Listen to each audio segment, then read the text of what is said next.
Abra comigo a sua Bíblia em Lucas capítulo 18.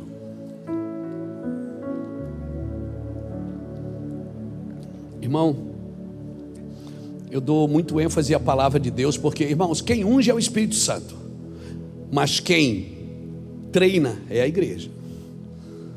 Quem treina a pessoa ungida é a igreja.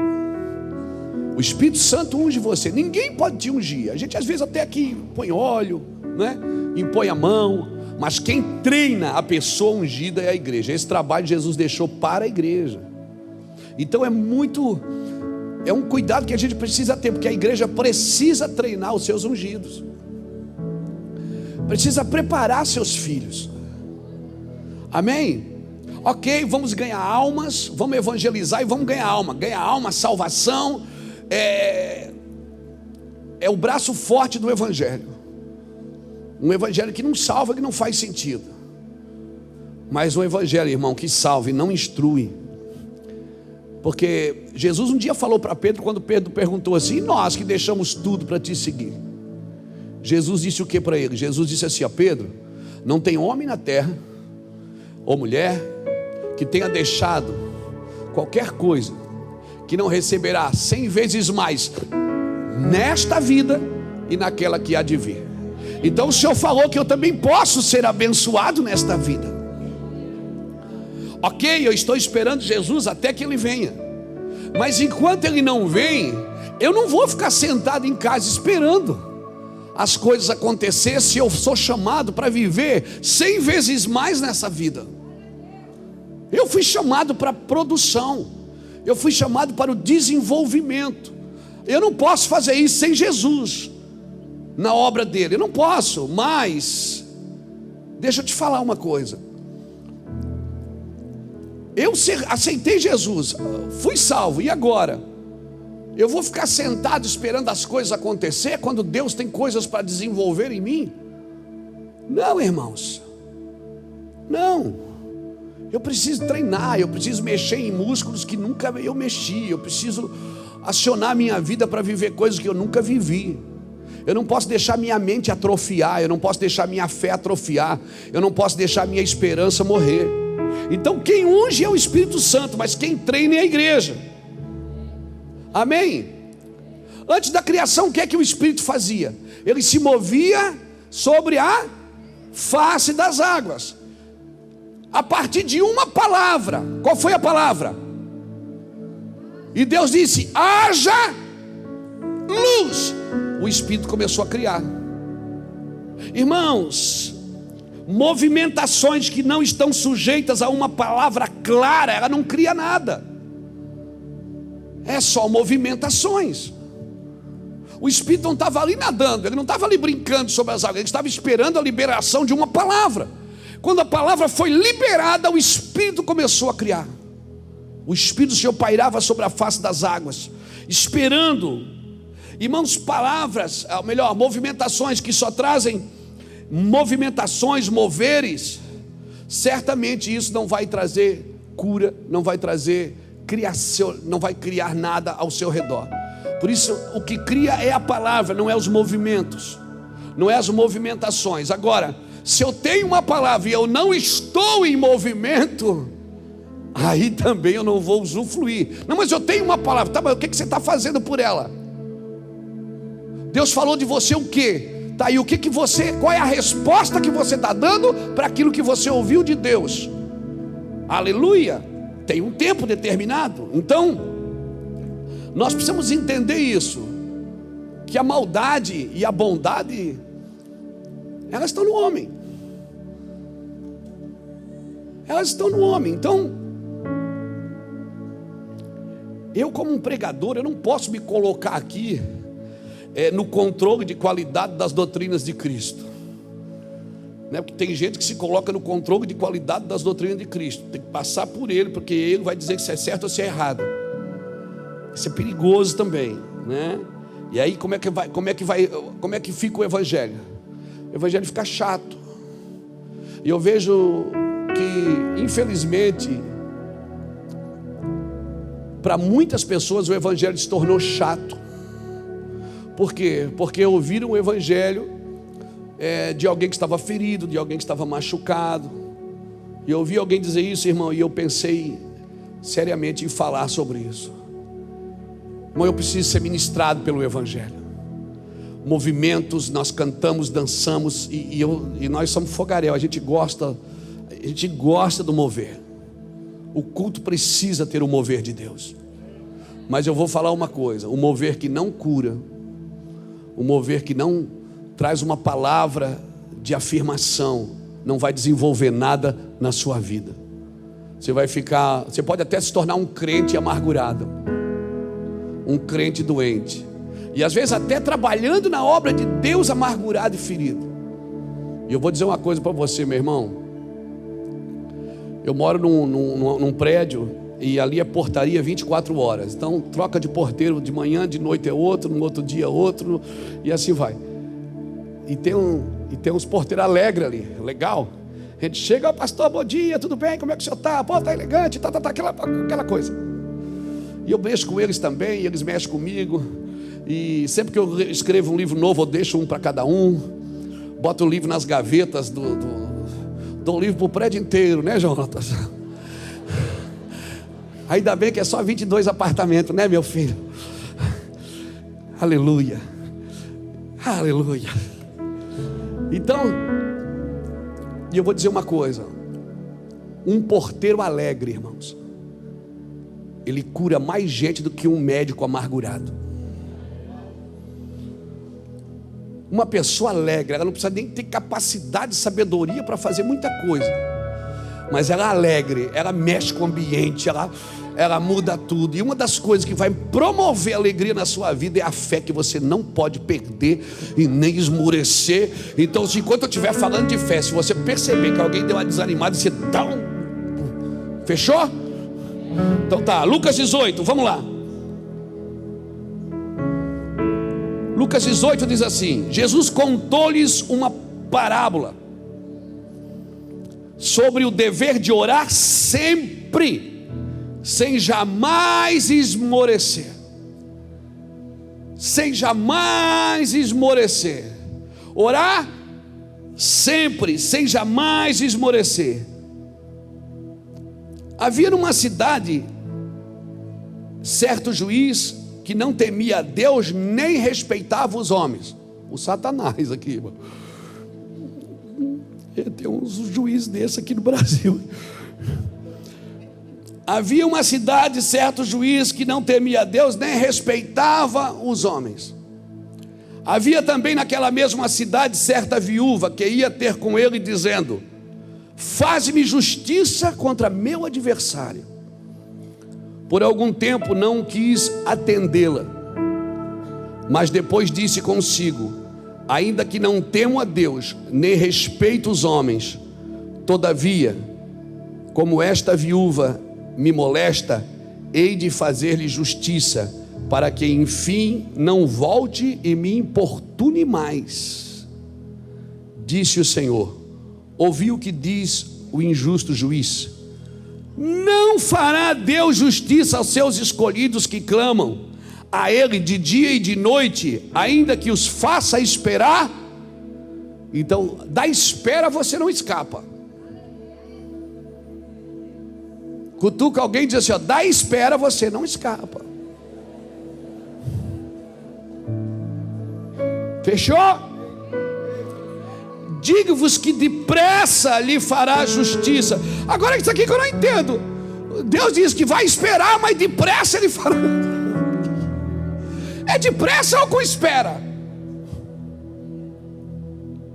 É porque você está medindo pelos seus dias. Deus mede pela eternidade. Para Deus é rápido.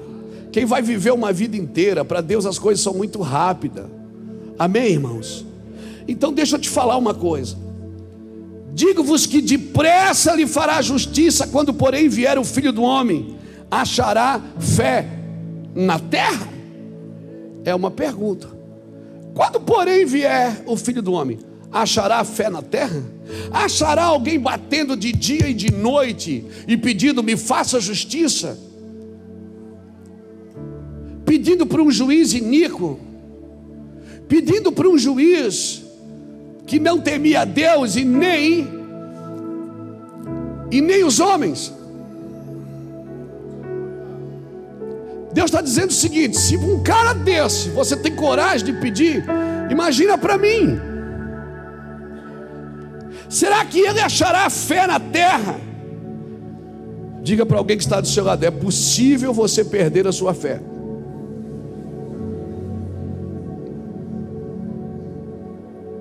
É possível você perder a sua fé. Muito possível. Será que ele achará fé na terra? Será que Deus vai achar alguém assim, crendo ainda? Ou se a gente já acostumou com a igreja, já acostumou com o cristianismo, já acostumou com a vida, já acostumou com a oração, já acostumou a pedir oração? Parei, mas o senhor está dizendo que não pode? Claro que pode, irmãos. Nós mesmos, o Senhor mandou a gente orar um pelos outros. Só que tem coisas que a gente precisa caminhar nelas, irmãos. Tem coisas que já ficou para trás. A gente precisa entrar num lugar de maturidade, de fé, e entender que uma vida sem dificuldade, sem angústia, sem sofrimento, ela não tem nenhum relacionamento com a vida de Cristo. A vida, ela precisa desses impulsos de dificuldade. Para quê? Porque a fé é provada. Lembra que nós cantávamos? Toda vez que a minha fé é provada, tu me dás a chance de crescer um pouco mais.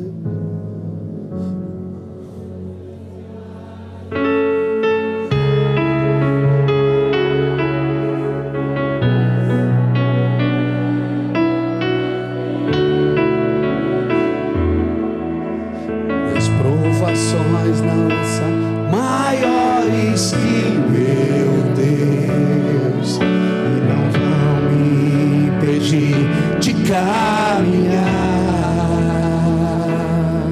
Se diante de mim não se abrir o mar, Deus vai me fazer andar por sobre as águas, rompendo em fé. Minha vida se revestirá do teu poder, rompendo em fé.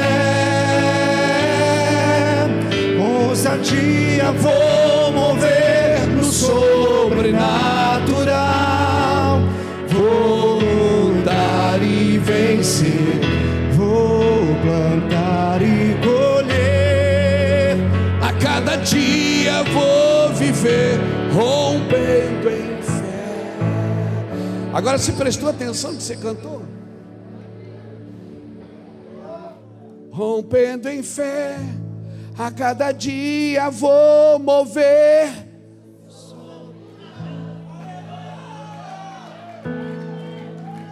A cada dia vou mover o sobrenatural. A cada dia vou mover o sobrenatural. Que dia? A cada dia. Meu Deus, é todo dia. Você quer mover na carne aquilo que é para mover no sobrenatural? Não move!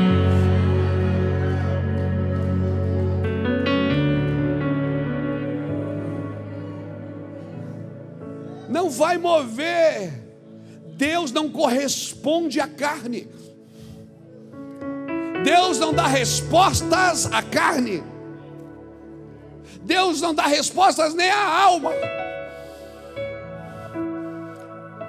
A fé que rompe é a fé que move o sobrenatural, que acredita que o visível foi feito por invisível, porque sem fé é impossível agradar a Deus, porque é necessário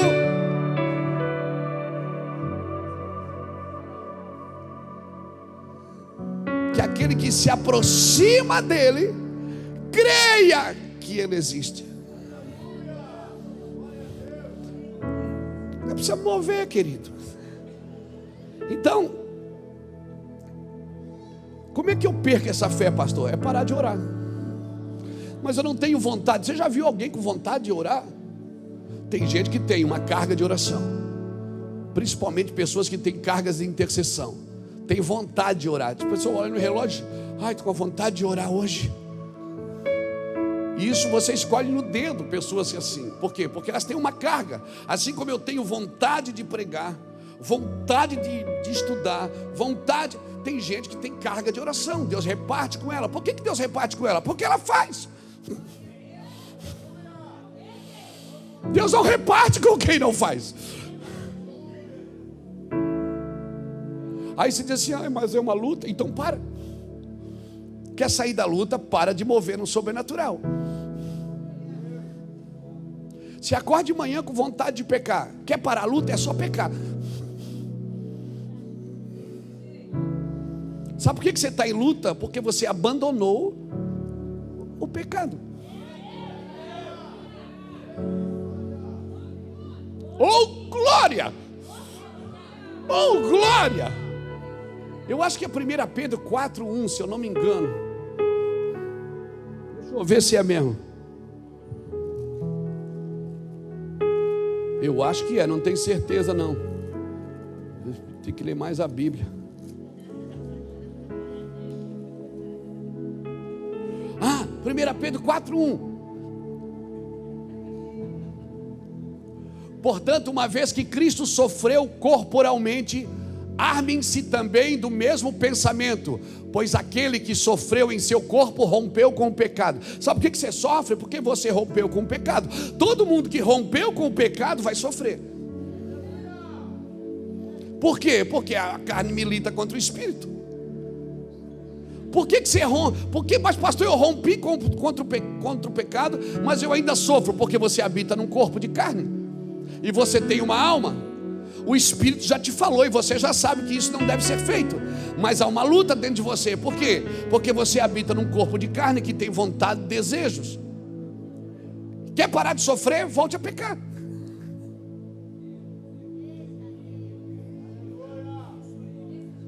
Quem quer parar de sofrer?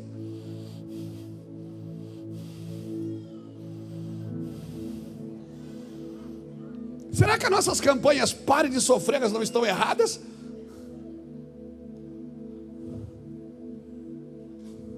Porque todo mundo que rompe contra o pecado, todo mundo que rompe contra a imoralidade, rompe contra o vício, rompe contra o adultério, rompe contra o roubo, contra a corrupção, contra a mentira, ele está o dia todo lutando contra isso.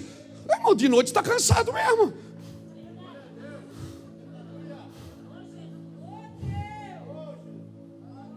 O próprio Paulo disse: o que eu quero fazer eu não faço, o que eu não quero eu acabo fazendo. Ó miserável homem que eu sou. Mas graças a Deus que nos dá a vitória pelo nosso Senhor e Salvador Jesus Cristo. Você imaginou lutar tudo isso sem o Espírito Santo? Por que o Espírito foi dado? Aí a pessoa diz assim: não, mas eu sou espiritual, eu não tenho essas coisas. Então você não tem o Espírito Santo. Eu não tenho esses problemas. Esses problemas, não, você tem, não é pouco. O Espírito Santo, ele veio para ajudar nas nossas fraquezas. O Espírito Santo foi dado para ajudar nas suas fraquezas. Ele não foi dado para resolver seus problemas para você. Ele não foi dado para dizer: agora Espírito, ó, resolve aí. Faz o seguinte, a hora que o relógio despertar, você vai trabalhar, Espírito Santo, eu vou ficar aqui. Não. Pessoa que, tem muita gente que entra no mundo do Espírito e não quer fazer mais nada. Diz assim: não, agora o Senhor, o Espírito Santo é que me dirige. Mas ele não vai resolver seus problemas, ele vai ajudar nas suas fraquezas. Vai te ensinar a pedir como convém. Vai te ensinar a tomar decisões corretas. Vai te ensinar a andar em vanguarda. O Espírito Santo, irmãos, não vai viver a sua vida.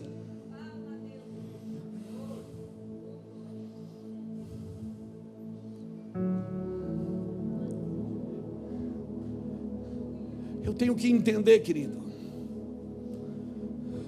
Sabe qual é o problema? Que daí eu não vejo resposta. eu não vejo resposta nas minhas ações. Aí eu vou me ferindo, eu vou me machucando. E aí eu paro de orar.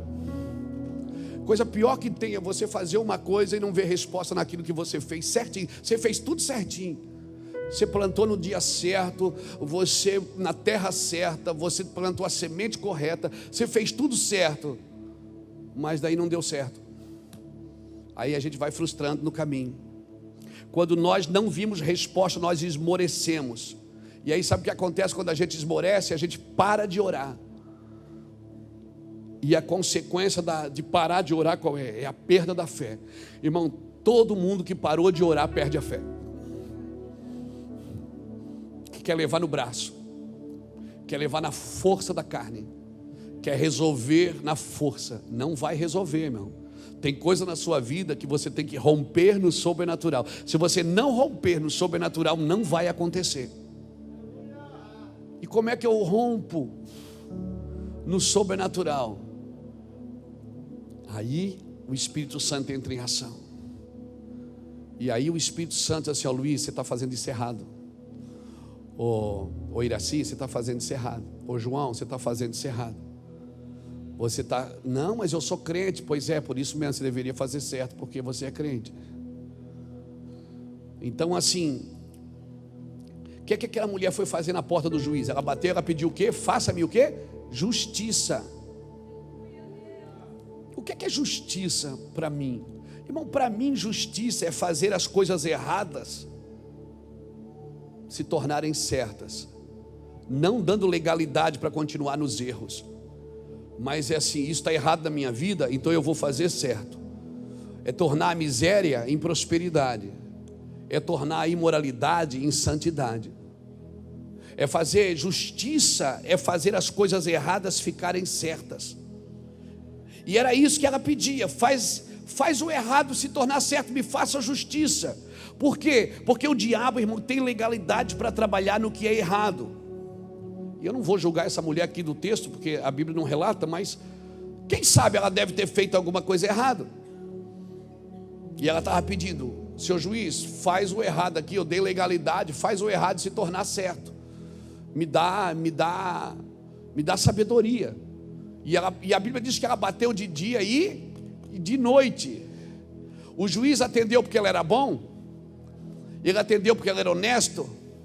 O juiz atendeu porque ele era crente? Ele atendeu porque ele temia Deus? Ele atendeu por quê?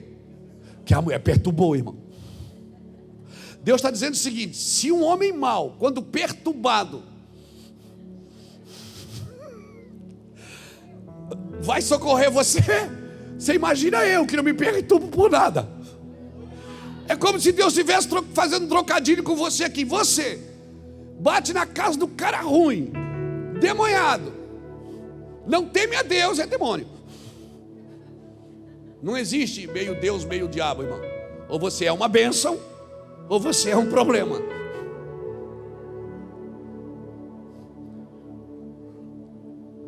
Ela foi lá e bateu. E ele disse: eu vou atender essa mulher, que essa mulher é chata. Já viu? Você conhece crente assim? Eu conheço. Que bate na porta da gente, que vai atrás, que quer aquela música: hoje a minha bênção vai ter que sair. Não solta, não solta, está ali firmão. O juiz falou o quê? Eu vou ajudar ela porque ela não para de bater nessa porta. Irmão, o diabo, ele tem legalidade para trabalhar no que é errado. Eu não sei se ela fez alguma coisa errada, mas o nosso adversário, ele tem legalidade para trabalhar se a gente está fazendo coisa errada sem consertar. Eu não fui feito para o pecado, eu fui feito para a glória de Deus. Eu fui criado para a glória de Deus, eu não fui criado para o pecado. Observe o que o juiz injusto faz. O juiz injusto faz justiça. Um juiz injusto aplica justiça.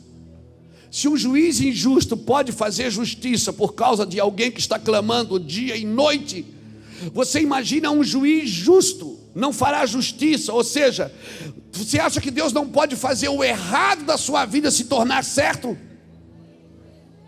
Você acha que Deus não pode mudar o quadro da sua vida?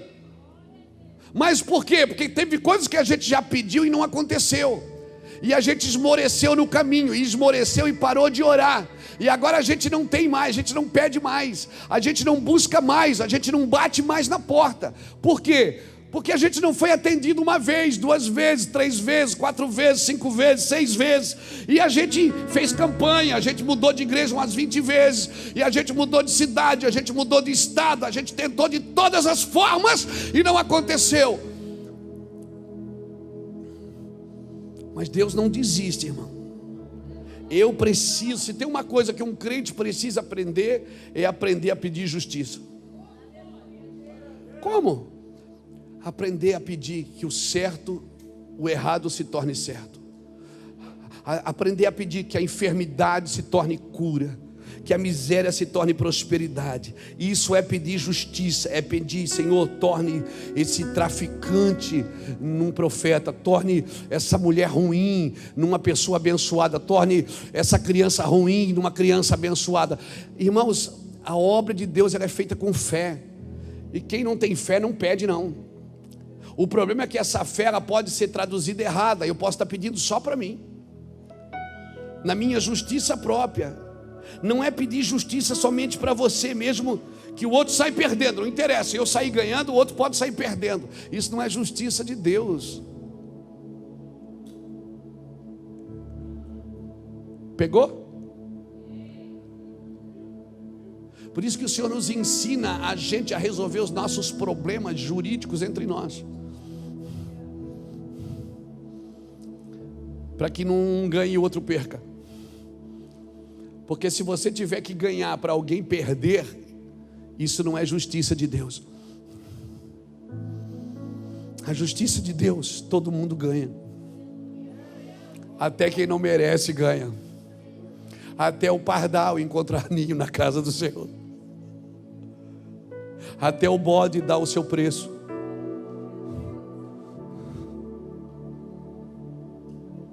Na justiça de Deus, irmãos, ninguém tem que perder para mim vencer. Na justiça de Deus, eu não tenho que prejudicar pessoas para me sentir bem, porque isso não é fé, isso é a força do braço em ação. Isso não é fé. Será que ele achará fé na terra? Porque hoje nós estamos propagando: você é um vencedor, você tem que vencer, você tem que vencer, você é um vencedor. Hoje nós propagamos só conquistas e vitórias, mas nem sempre a fé que Deus ensina, ela só ganha. Às vezes ela perde, para que alguém ganhe.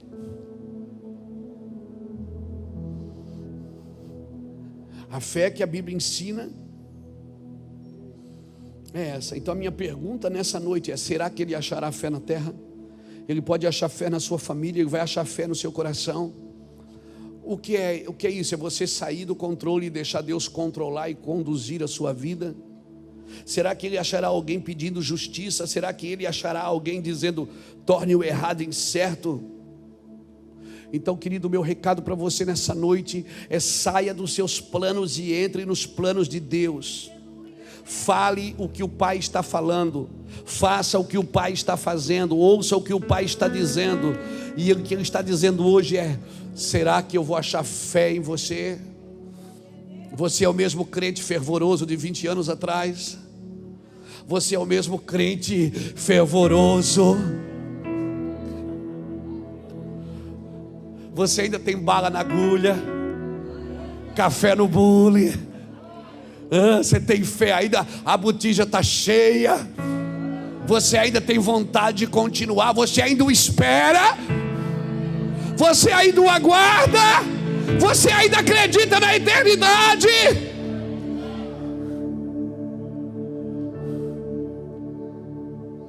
Será que ele achará a fé na terra?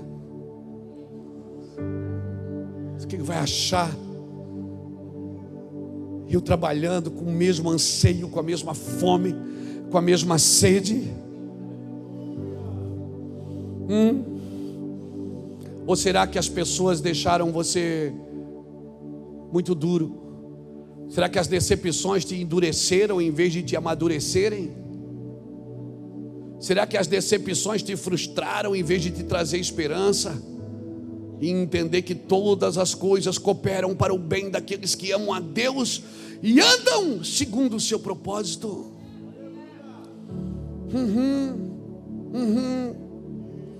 Será que ele achará fé na terra? Será que você ainda agrada a Deus?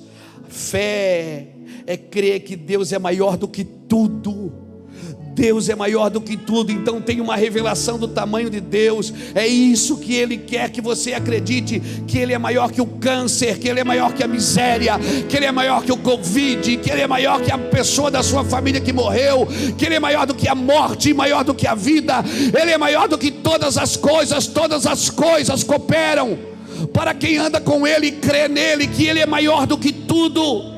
Quando oramos, nós precisamos ter a expectativa certa das nossas orações. Eu preciso crer na coisa certa. Deus é maior. Ele não pensa como eu, Ele não é gente, Ele não é homem para que minta, nem filho do homem para que se arrependa. Então a primeira revelação que eu preciso ter dele é que Ele é muito grande e eu sou muito pequeno. Ele é maior do que tudo que eu posso perder, ter, fazer e ser. Ele é maior do que tudo. Quando nós oramos, nós precisamos ter as expectativas certas. Então talvez nesse ano 2022, que está só no primeiro mês, talvez nós precisamos mudar as nossas expectativas acerca dos nossos pedidos a Deus. Talvez eu não tenha que pedir Deus me usa, Deus me dá. Talvez eu tenha que pedir o que os discípulos de João pediram em Lucas capítulo 11. Melhor, os discípulos de Jesus pediram para Jesus em Lucas capítulo 11, quando eles disseram: Senhor, ensina-nos a orar, como João ensinou os seus discípulos. Eles não disseram: nos ensina a pregar, nos ensina a fazer missões, nos ensina a administrar, nos ensina a cantar, não, eles não disseram nada disso. Eles só disseram: nos ensina a orar, nos ensina a buscar a coisa certa, a fazer o que é certo. Lucas capítulo 11, certo dia Jesus estava orando em um determinado lugar. Tendo terminado, um dos seus discípulos disse: Senhor, ensina-nos a orar como João ensinou os discípulos dele. Então Jesus ensinou a oração que todo mundo ora: Pai nosso que estás no céu, santificado seja o teu nome, venha o teu reino, seja feita a tua vontade. Nessa oração é um compêndio de verdade, irmãos. Pai nosso, o Pai é nosso, não é meu. O Pai é nosso, o pão é nosso, o pecado é nosso, o problema é nosso. O Pai é nosso. Nós precisamos entender isso, queridos. Quando nós entendemos essa coletividade do amor de Deus, eu deixo de ser egoísta, eu deixo de pensar em mim, eu deixo de usar minha fé só para mim mesmo. Eu preciso crescer em fé, eu preciso deixar Deus no controle. Será que... E se eu não creio, o que eu devo fazer? Eu devo pedir ajuda. Irmãos, orem por mim, porque eu preciso voltar a crer. Eu preciso pedir ajuda para o meu Senhor. Senhor, ajuda na minha falta de fé. Quantos discípulos pediram isso para Jesus? Ajuda-nos na nossa falta de fé. Irmão, um dia Jesus falou: minha casa será chamada casa de oração. E ele falou isso quando ele estava falando sobre os finais dos tempos. Nos finais dos tempos, Jesus disse: minha casa será chamada casa de oração. Ele estava ensinando sobre os finais dos tempos, e ele falou que a minha casa será chamada casa de oração.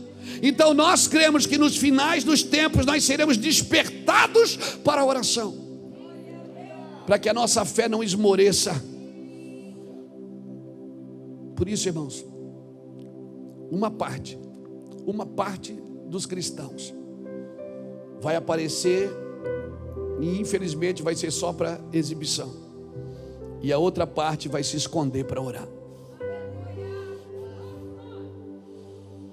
Uma parte não tem o que mostrar, mas quer mostrar.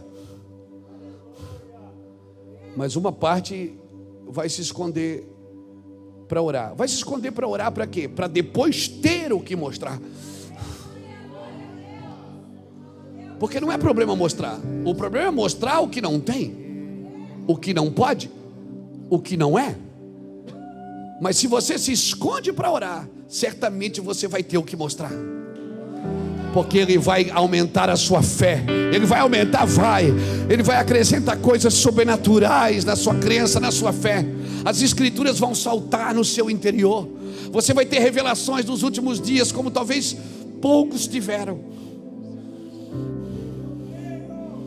Eu creio também. Eu não estou dizendo que não pode mostrar, que não pode fazer, que não, as pessoas não podem ver, não é isso. Mas, querido, eu oro para que o Senhor aumente a nossa fé e que a gente parta do princípio correto. Efésios capítulo 1, versículo 15. Olha o que diz.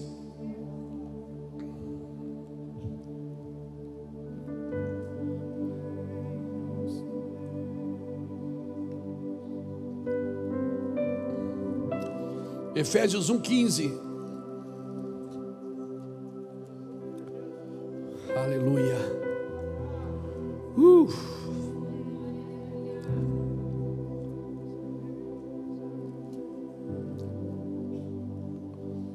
Efésios 1,15.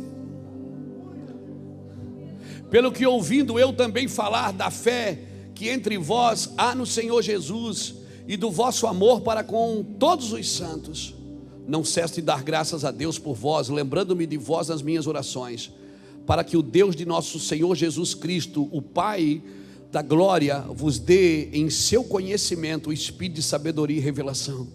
Oro também para que sejam iluminados os olhos do vosso entendimento, para que saibais qual seja a esperança da sua vocação e quais as riquezas de glória da sua herança nos santos, e qual a suprema grandeza do seu poder para conosco, os que cremos segundo a operação da força do seu poder.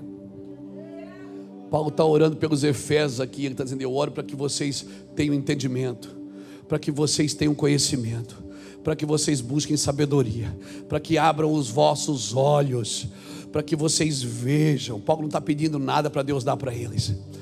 Paulo está pedindo para que Deus faça algo neles. Irmãos, nos últimos dias, as orações, elas vão ser intensas. Infelizmente tem um grupo só buscando coisas. Só buscando coisas. Uma celebração de conquista e de prosperidade. Como disse o pastor Everton aqui, nós estamos felizes porque conseguimos comprar um terreno, amém? Não está pago, mas nós já conseguimos. Celebramos? Claro que celebramos, mas isso não é o nosso Deus, irmãos. Isso nunca será o nosso Deus. A estrutura nunca será o nosso Deus. A estrutura, olha onde é que Deus colocou o teu cérebro, dentro de uma estrutura. Olha onde é que colocou o teu coração, dentro de uma estrutura. Ele estruturou os dois órgãos principais do corpo, porque a estrutura é para proteger, não para escravizar. Entenda o que Deus está fazendo. A estrutura é para proteger, para avanço. É o nosso aeroporto que está aumentando. Vai poder pousar nave maior aqui, aeronave maior. Nave não, né? Nave é do outro planeta. Vai poder pousar aviões maiores, vai poder chegar mais gente, vai poder ter mais escolas, vai poder ter mais salas de aula. Mas a estrutura não é o nosso Deus, irmãos.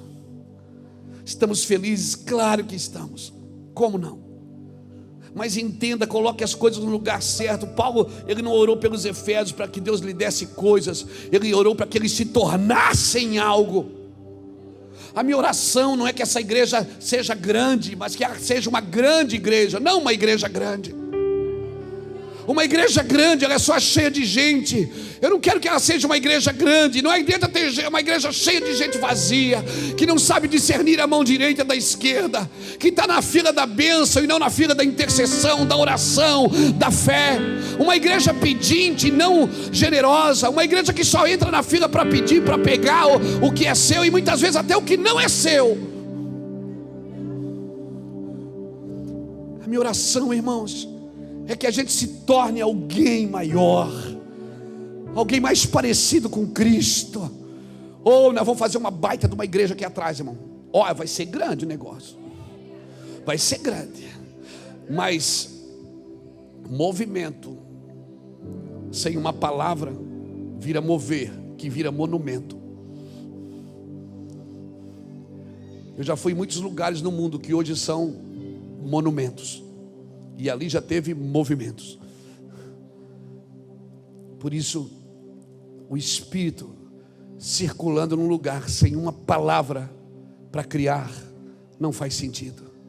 A minha oração é que a nossa fé entre nesse lugar, que a gente tenha o Espírito de sabedoria e de revelação, para que os nossos olhos, os olhos do nosso entendimento sejam abertos, para que tenhamos entendimento de quem nós somos, para saber qual a nossa vocação. Paulo disse: vocês precisam saber qual a vocação de vocês.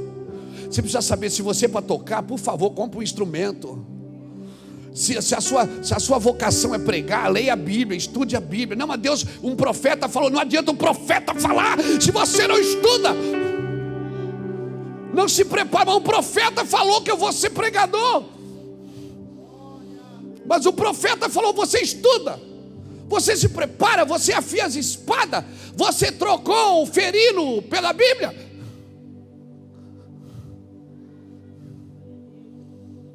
Mas um profeta falou para mim que eu vou.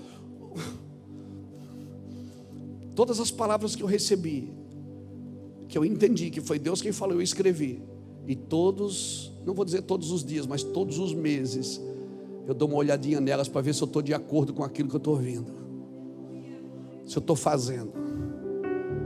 Porque, irmãos, quantas pessoas aqui têm promessas, mas sabe o que aconteceu? A fé foi esmurecendo. Sabe por quê? Porque não aconteceu do jeito que você esperava. E nós estamos que nem aquelas pessoas no caminho de Emaús. Jesus aparece e a gente não consegue ver.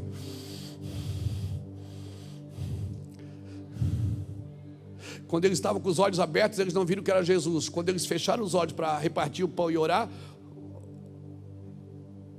aí eles viram que era Jesus.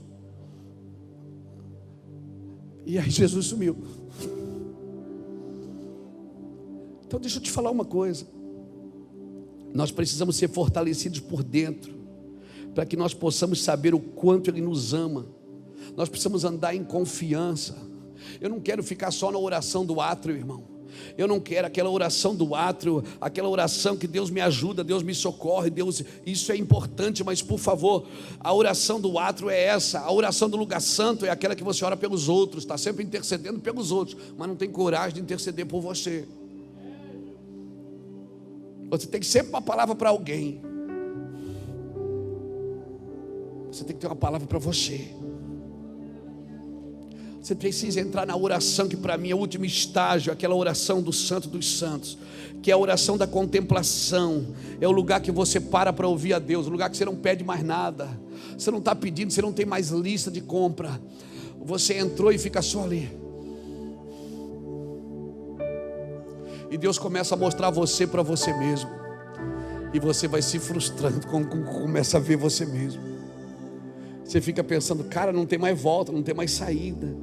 Então, irmãos, nós precisamos entender: quanto mais profundo você chega em Deus, mais você descobre quem Deus é, mais você descobre que Deus é amor, que a essência dele é amor, que Deus pode perdoar você sem te punir.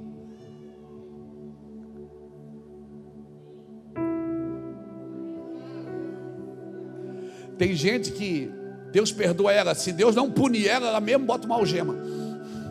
Que é isso? Não, Deus me puniu, Deus me castigou, né? A mão de Deus.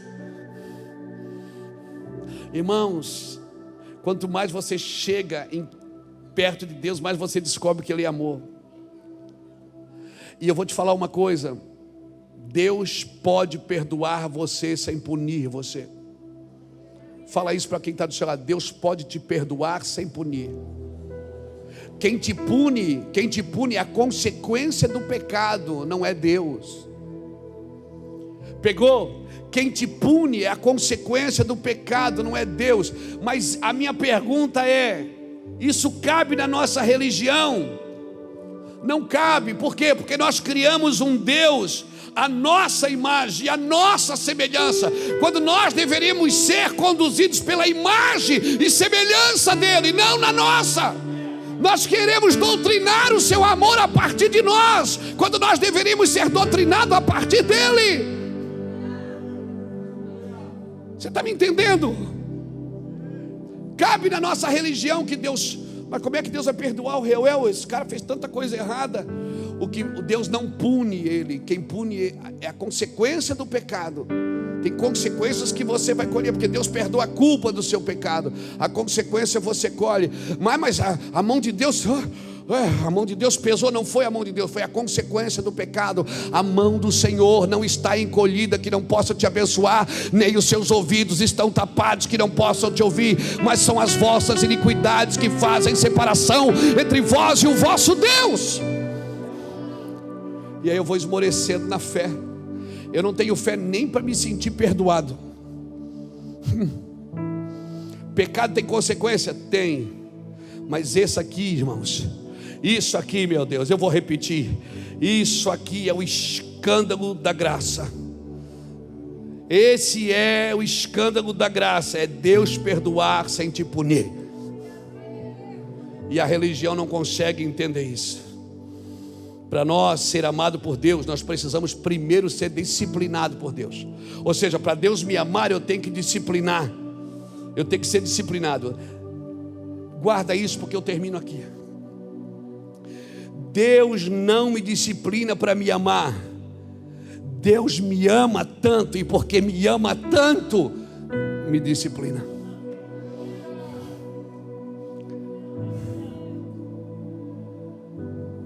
Amém? Agora perca essa cabeça religiosa que você acha que Deus tem que te punir para te receber de volta. Que Deus só pode te amar se Ele te disciplinar. Se Ele não te disciplina, Ele não te ama. Não, Ele te ama. E te ama tanto que agora diz assim: senta aqui, você não vai mais viver desse jeito. Sabe por que eu te disciplino? Porque se estás sem disciplina, não és filho. Eu te disciplino porque te amo, diz o Senhor. Eu não te disciplino para te amar. Eu te disciplino porque te amo. E se você tem fé, essa fé que Deus quer achar na terra, é você conseguir amar as pessoas quando elas mereciam uma disciplina.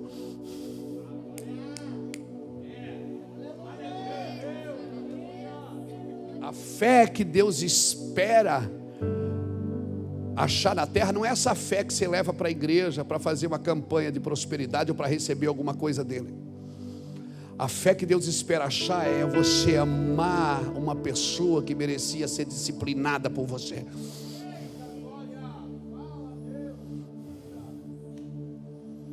Por isso que aquele filho que estava em casa não entendeu quando o vagabundo chegou. Por isso que aquele filho que estava em casa não entendeu quando aquele que gastou tudo com as prostitutas chegou em casa com a cara mal lavada, dizendo: pai, perdoa. E o pai nem perguntou onde é que estava o dinheiro, o que é que ele fez. O pai não perguntou, o pai só abraçou e beijou e disse: vem. E o outro irmão disse: mas o pai perdoou, mas eu que trabalho. Você trabalha, glória a Deus, valeu. Mas não tente disciplinar o amor de Deus pelo seu serviço. Não tente disciplinar o amor de Deus pela sua conduta. Porque se precisar, Ele vai liberar mais honra para aquele que precisa dela do que para você que já está sentado aqui sendo honrado pela graça. Me entenda nessa noite. A fé que Deus quer achar é uma fé parecida com a dele, porque Deus tem fé em você. Como assim? Deus, Ele te amou sem você dar resultado nenhum. Então não espere as pessoas darem resultado para que você comece a amá-las. Não, você merece, isso merece um glória a Deus, merece, gente. Glória a Deus por essa palavra. Não espere as pessoas darem fruto para que elas sejam merecedoras do seu amor, da sua compreensão, do seu entendimento, da sua teologia. Será que ele achará fé na terra? Se um juiz injusto pode te socorrer e fazer justiça para você, mesmo não me temendo, mesmo não honrando os homens, o que você acha que eu posso fazer, diz o Senhor? Se um injusto juiz pode fazer justiça, o que um justo juiz não pode fazer? Eu vou dizer, ele pode fazer justiça por amor. Eu quero deixar essa palavra no seu coração. Será que Deus achará fé na terra? Tem alguém aqui nessa noite que gostaria de entregar sua vida para Cristo? Gostaria de dizer assim: eu quero aceitar Jesus, eu quero servir Jesus. Eu estou cansado de tentar fazer as coisas do meu jeito. Eu quero largar, soltar a corda hoje. Eu quero entregar minha vida para Cristo. Tem alguém aqui que gostaria de fazer isso aqui nessa noite? Se gostaria, vem aqui na frente, me deixa orar por você.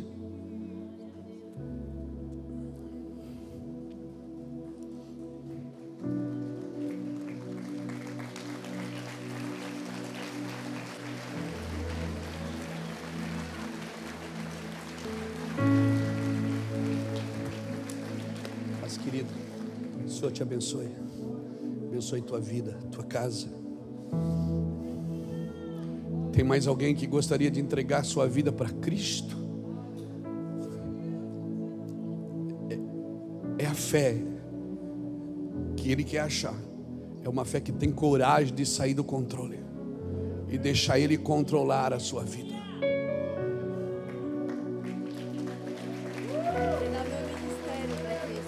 Amém, querido. Amém.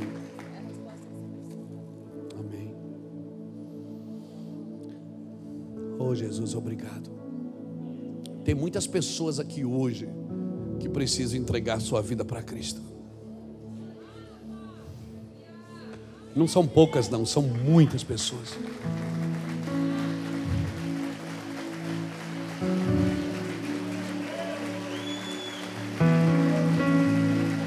Vem cá, meu querido. Deus abençoe sua vida. Deus abençoe vocês. Deus abençoe sua vida, querido. Deus abençoe meu irmão. Glória a Deus.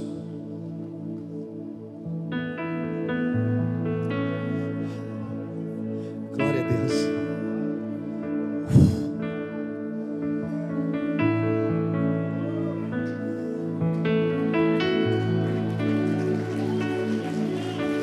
Cada vez que a minha fé é provada,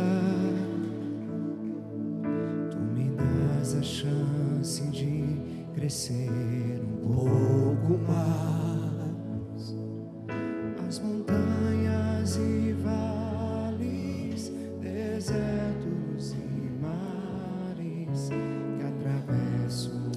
Jesus vai curar feridas aqui hoje. Jesus está curando seu coração aqui nessa noite. Maiores que o meu Deus, e não vão me impedir de caminhar.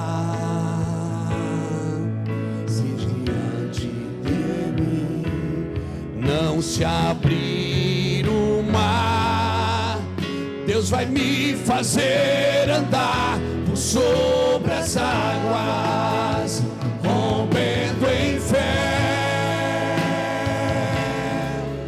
Minha minha vida se revestirá do seu poder, rompendo em fé. Com ousadia vou mover no sobrenatural, vou lutar e vencer. Fique de pé comigo, fique. E colher, a cada dia vou viver, rompendo em fé, rompendo em fé.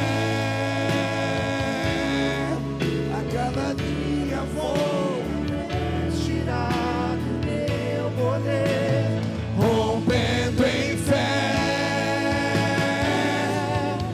Ousadia vou mover no sobrenatural, vou lutar e vencer, vou plantar e colher.